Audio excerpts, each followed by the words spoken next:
Hi, I'm Kelly Cervantes, and this is Seizing Life, a bi-weekly podcast produced by Cure Epilepsy.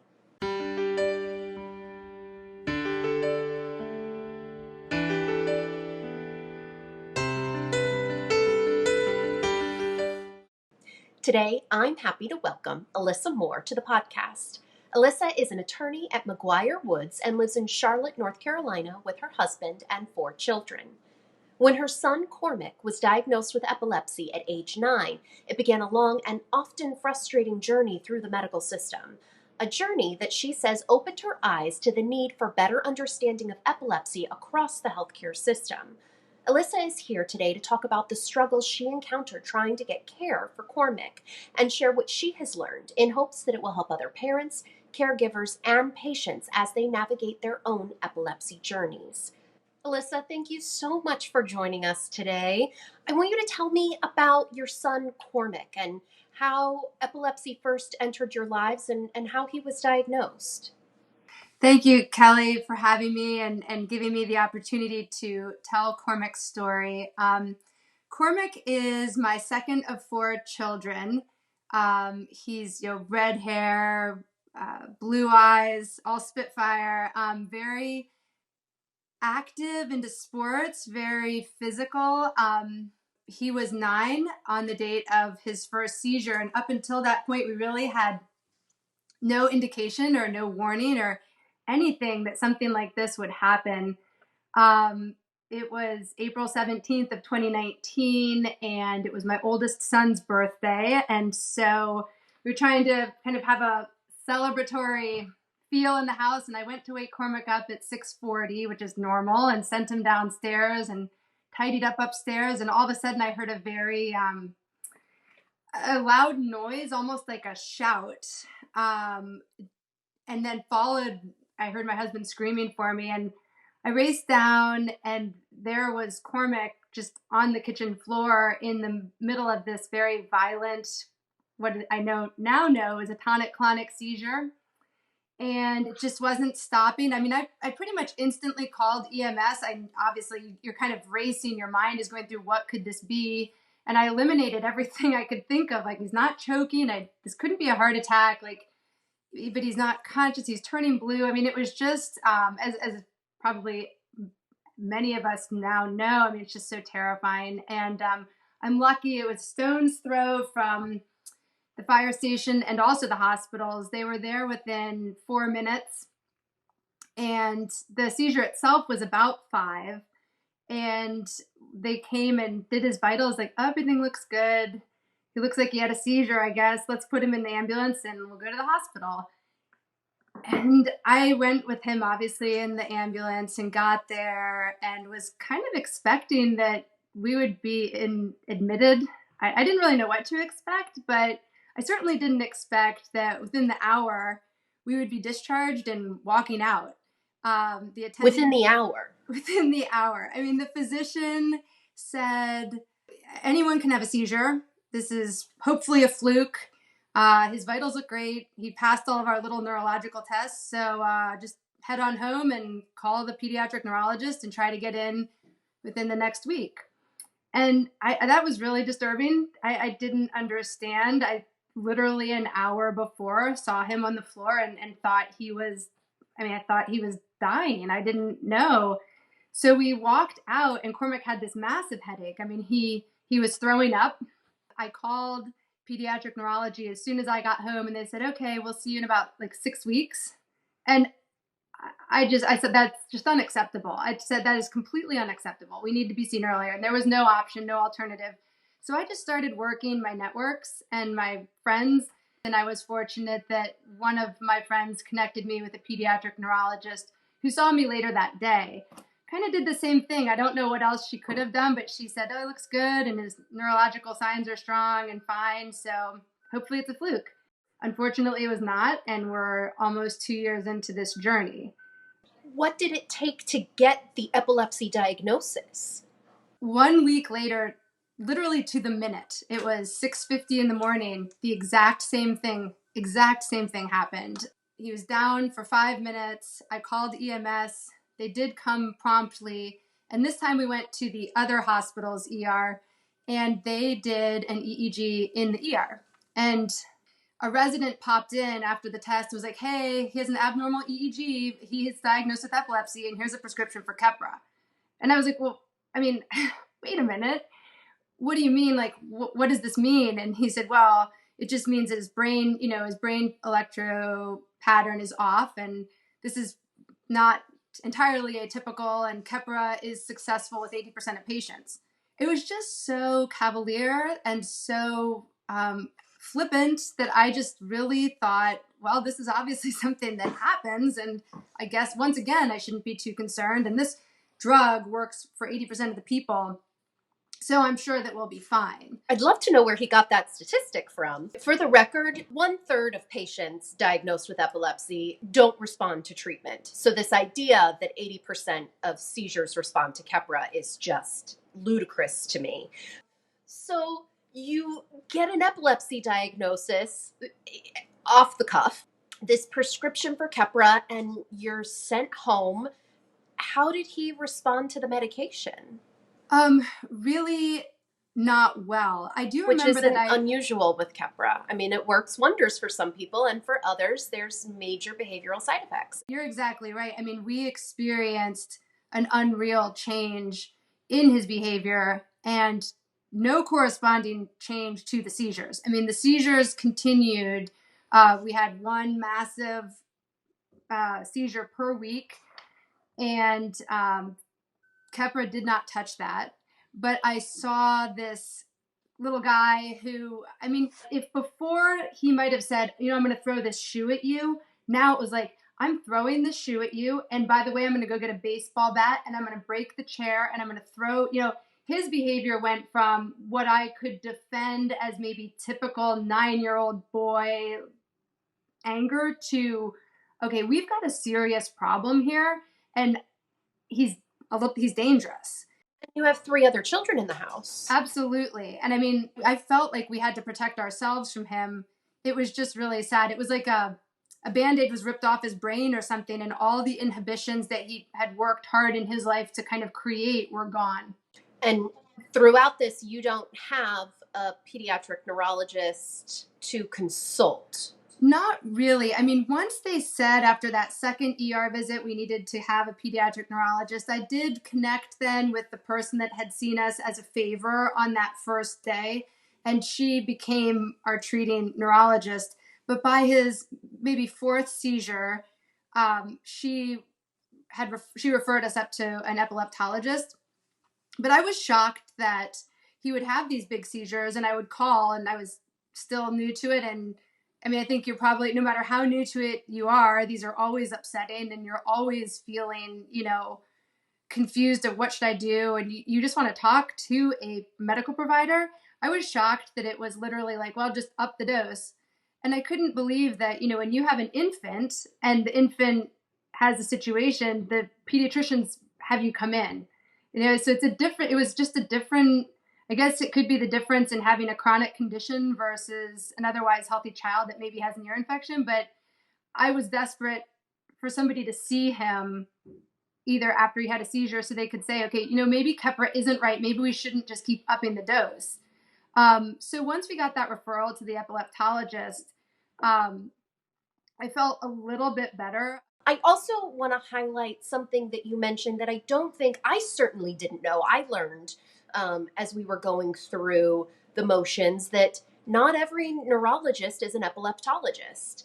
Every epileptologist is a neurologist, but that there is a major difference there between someone who specializes in seizures, who can read an EEG, who understands, triggers and the pharmacology of it, versus someone who treats headaches and Completely. Other neurological conditions. Completely. And, our epileptologist, and I don't know if this is I don't know for sure if it's all of the epileptologists, but our health system has them in a small town about 30 minutes away from Charlotte. So we started traveling up there. We were admitted to the EMU, and this physician, to her credit, instantly said, we need to order a genetic test, because I'm here the whole time. Like, I don't understand, why haven't we done an MRI? I mean, should we do a CT? Have we done blood work? have we truly uncovered every stone? We're at, 5 to 6 major 5-minute long tonic-clonic seizures. Why do I have zero answers still? And why isn't anyone taking this with a sense of urgency? I realize it's not your child, but I mean, we had a completely neurotypical child up until April 17th of 2019. And it's like, oh, no big deal. And I'm not a stranger to the healthcare system. I come from a family of physicians. I feel very comfortable in healthcare. And here I was completely unable to push the ball forward to get answers. Hi, this is Brandon from Cure Epilepsy. Since 1998, Cure Epilepsy has raised over $78 million to fund more than 260 epilepsy research projects in 16 countries around the world. Learn what you can do to support epilepsy research by going to cureepilepsy.org. Now back to seizing life. We were with an epileptologist at a level 4 unit. The doctor ordered this genetic test and said, okay, Kepra's not working, we'll move over to Depakote. And by the end of that stay, had also added ethosuximide, with her theory being that he was having absence seizures that were leading to these tonic-clonic seizures. And at this point, if the first seizure was April, we are now end of June. And she was happy to report that the genetic test had come back and he had an SCN1A mutation, which is the mutation that is most commonly referred to as that can have Dravet syndrome. And she was happy to see this because she was on the right track with treating his seizures with Depakote. We did not, unfortunately, see any change in the severity of the seizures. And this is the epileptologist. This isn't a geneticist or a genetic counselor. This is no. And again, I was handed the genetic report and told we were on the right track. And I started doing, with the Facebook online groups, which have been really, really helpful and really informative. So July 1st, my son threw up and wasn't quite himself. And we chalked it up to like the 100-degree heat here in Charlotte. But I that was the start of kind of this 15-day period of decline where he would have some different seizures. He had tonic-clonic seizures. Long story short, in that 15 days, I called the physician's office 9 times and I went to the ER 4 times because he had stopped eating. He was sensitive to light. He couldn't stand the smell of anything. He couldn't eat. He hated to drink. He couldn't watch TV. He couldn't do anything. He laid on a couch. And I knew that his medicine had gone toxic. I don't know if that's really the right phrase, but something neurologically was very wrong. And I could not get through. I mean, I just couldn't get through to that physician's office. And I'd go to the ER and his blood levels were always fine. His liver enzymes were great. He could pass neurological tests. But I just knew something was wrong. So I called my dad, and my dad's an academic physician at Wake Forest. And I'm close with, we have a great relationship, but I hadn't wanted to really lean on him or put him in a position with his colleagues that was awkward. But he also saw Cormac and felt that he had to do something. He had to rip him out of Charlotte. And so we went up to Wake Forest and were admitted into their EMU in July, at the middle of July. And we were admitted, the electrodes were put on, and within 3 hours, the team came in and said, look, he has encephalopathy. He's basically got brain waves the speed of a 2-year-old right now, and we really need to get him off of Depakote, and this could be a difficult time here. But they put him onto Onfi as they were taking that Depakote off. And so we were lucky that we didn't see any seizures during this time. And within about 3 days, his appetite came back and he perked up and he was back to normal. So I will forever be grateful to Wake Forest for getting us the help we needed because nobody else was listening. Well, and credit to you for continuing to fight and for trusting your instinct. So Wake Forest becomes your new place of care, but it's over an hour away, right? So how do you manage emergencies in the meantime? Right. That was one of my questions to them when we got discharged. I said that exact question, what do I do if we have an emergency situation in Charlotte? And they just said, well, you call EMS, you go to the local hospital and ask to be transferred. And I felt pretty good about that. I thought that was a pretty good plan. So I was not expecting, though, that we would challenge that kind of plan the day after we got home. So we had been gone for 9 days. I just got back, and Cormac had a massive seizure. And so we were at the ER that very next day. And I said, I'd like to be transferred to Wake Forest. And they said, no, I don't think so. And I didn't really push it. It's not legal for them to deny that request, but I didn't push it because I do have 3 other children and my life here, and I was trying to keep things somewhat together. So I said, I need you to be in communication with the Wake Forest doctor. And you would have thought I had asked them to communicate with somebody across, in Antarctica. It was like, oh, and it was very difficult. And we needed a rescue medication in the ER. And they said, okay, let's put him on this one. It was an IV. And I said, can you please call Wake Forest? Can you please make sure it's okay? And they finally got a hold of the doctor. It was late at night, and the doctor said, yes. I just had this feeling that there's something missing. There's some piece of information I don't have. And so I kept saying, who do you give this rescue med to? They said, anyone that has seizures that won't stop. I said, okay.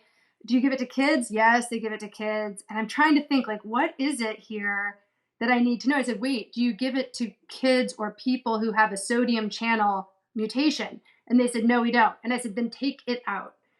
And it made me realize then and there that as much as I adore my Wake Forest doctor, when you're calling him at 10 at night from an emergency situation, he doesn't have the file in front of him. You are your kid's advocate. You absolutely have to speak up. I respect the nurses and the physicians, and I don't want to undermine them, but I also am best prepared at that moment with the information about my kid, and I have got to push the button.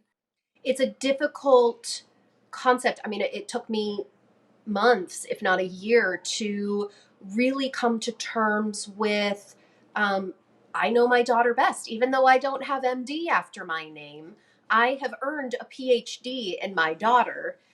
So, Elissa, what were the ramifications? How did it affect Cormac's academic, behavioral, psychological? Because, during all of it, he's gone through months now of seizures and pharmaceutical side effects.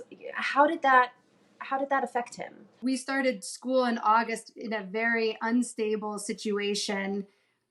He is a complete fighter. He is the most determined, hardworking kid that I know. And he struggled. He was kind of your average student in 3rd grade, and in 4th grade, which we were starting, he could barely hang on. And we were very fortunate that our school allowed our nanny to sit with him in the classroom, and she was just that extra set of eyes. Again, a luxury that I know so many people don't have, and something I want to change, because it's terrifying to send your kid into the world knowing that without warning he could collapse and injure himself. So we had the full-time nanny / aide sitting with him. We had tutors. We had all types of support for him to succeed in that environment. But academically, it was really challenging. Psychologically, it was a disaster.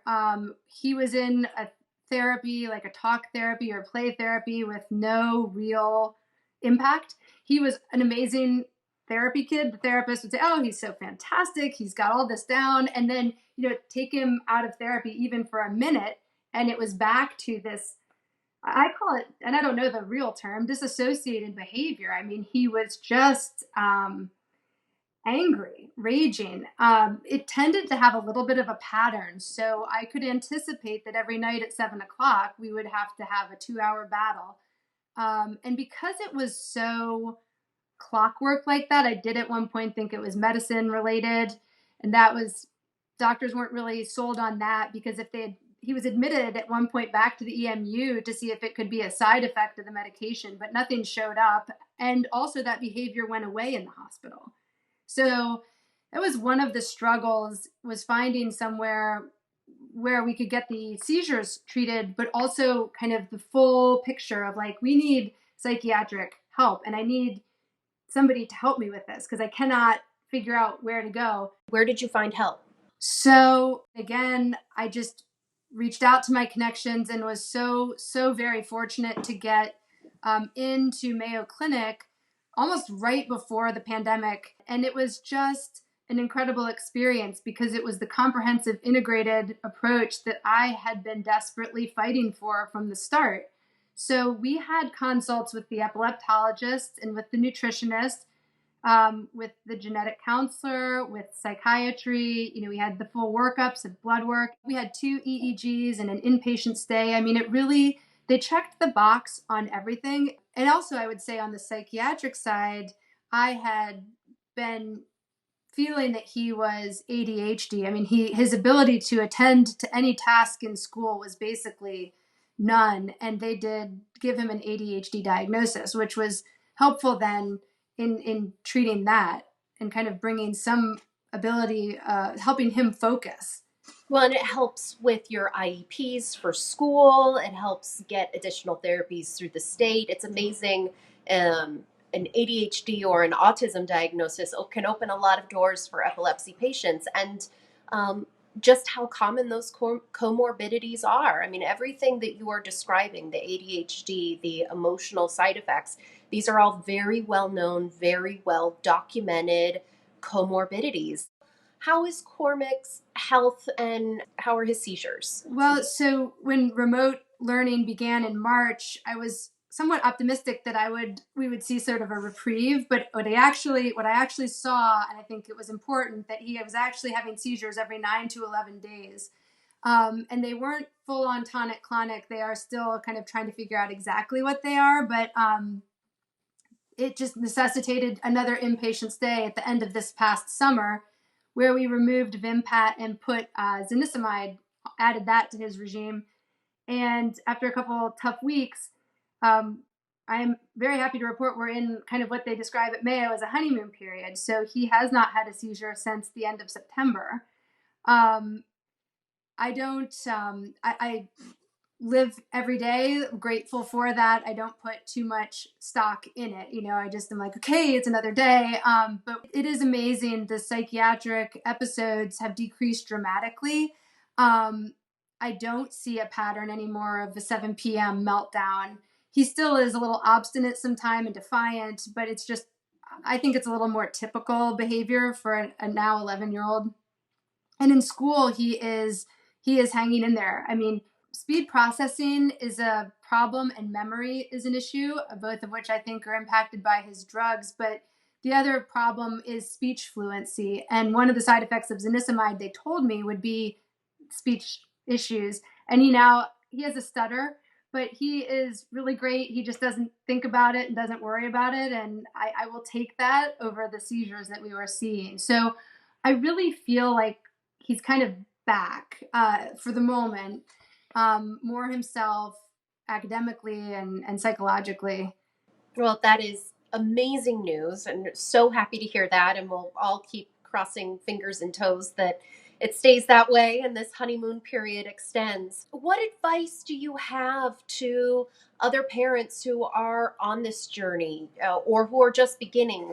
I mean, I think to the extent that people are comfortable talking about that, using your connections, your social network, getting the message out there, like, this is not acceptable. It's really not acceptable, because I think the more you're willing to share with people are so gracious. I learned so much by just opening myself to literally every person that I could meet.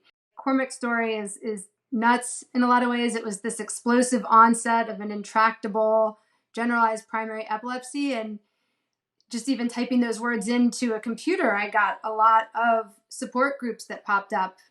So that was really helpful. And I think the third thing would just, read as much as you can. And I realize it's really hard to do all of these things depending on where you live or what your situation is.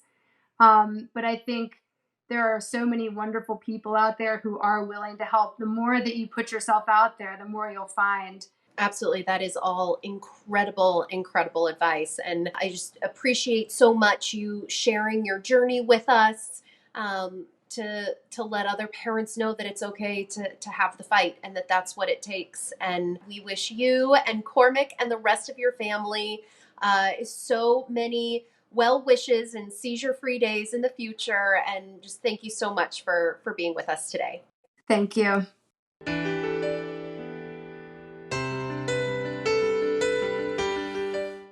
Thank you, Elissa, for sharing your experiences and advice for others in the epilepsy community. As your story demonstrates, the journey to effective treatment of seizures can be long and challenging.